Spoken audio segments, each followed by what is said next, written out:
Hello बच्चों, let's read the question. First the question says species is considered as. तो बच्चों हमसे यहाँ स्पीशीज़ के बारे में पूछा गया है। तो स्पीशीज़ का मतलब क्या होता है? अगर कोई ग्रुप ऑफ इंडिविजुअल कैसा फंडामेंटल सिमिलैरिटीज़ देखने को मिल रही हैं, अगर आपको ग्रुप ऑफ इंडिविजुअल्स में अगर आपको फंडामेंटल सिमिलैरिटीज़ देखने को मिल रही हैं, इसका मतलब वो हम उसे स्पीशीज़ कंसीडर करेंगे। अब फंडामेंटल सिमिलैरिटीज़ कैसे, अगर मैं आपको एक एग्जांपल के थ्रू समझाऊं तो यहाँ पर आता है आपका होमोसेपियंस के बारे में बात करते हैं। होमोसेपियंस में क्या होता है बच्चों? आपको 2 लेग्स देखने को मिल रहे हैं अगर, तो सारे जितने भी होमोसेपियंस प्रेजेंट हैं उनमें ऐसा नहीं कि 1 लेग होगा या 3 लेग होंगे। सब में आपको 2 लेग्स ही देखने को मिलेंगे। ऐसे ही आपको 2 आर्म्स देखने को मिलेंगे सब में।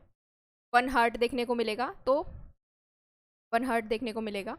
तो ये क्या हो जाता है? ये हो जाता है आपका फंडामेंटल सिमिलैरिटी। ये सारे ग्रुप ऑफ इंडिविजुअल जो कि होमोसेपियन से बिलोंग करते हैं उनमें आपको ये फंडामेंटल सिमिलैरिटीज़ देखने को मिलेंगी।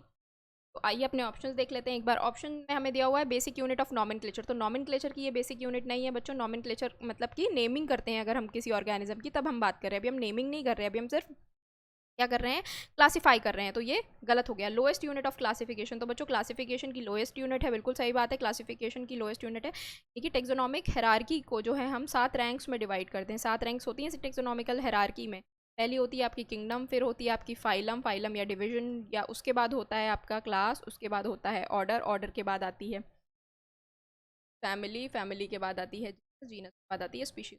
यहाँ पे स्पीशीज आ रहा है सबसे लोएस्ट है, तो लोएस्ट है ना, लोएस्ट यूनिट ऑफ क्लासिफिकेशन। सही बात है, ये एकदम स्टेटमेंट सही है। Artificial concept of human mind which can not be defined in absolute term. तो बच्चों ये बिल्कुल गलत बात है। इसमें दिया हुआ है कि ये एक नॉन एग्जिस्टिंग कॉन्सेप्ट है ह्यूमन माइंड का, जो कि डिफाइन नहीं कर सकते हम एब्सोल्यूट टर्म में। तो बच्चों अभी मैंने जस्ट ये एब्सोल्यूट टर्म्स में करा है कि अगर कोई ग्रुप ऑफ इंडिविजुअल है और वो फंडामेंटल सिमिलैरिटीज शो कर रहा है तो वो कैसे होंगे? वो सारे स्पीशीज़ में आएंगे। तो ये इसकी करेक्ट डेफिनेशन है और ये artificial concept of human mind नहीं है। ओके, तो करेक्ट आंसर क्या हो जाएगा आपका? करेक्ट आंसर आपका हो जाएगा ऑप्शन बी।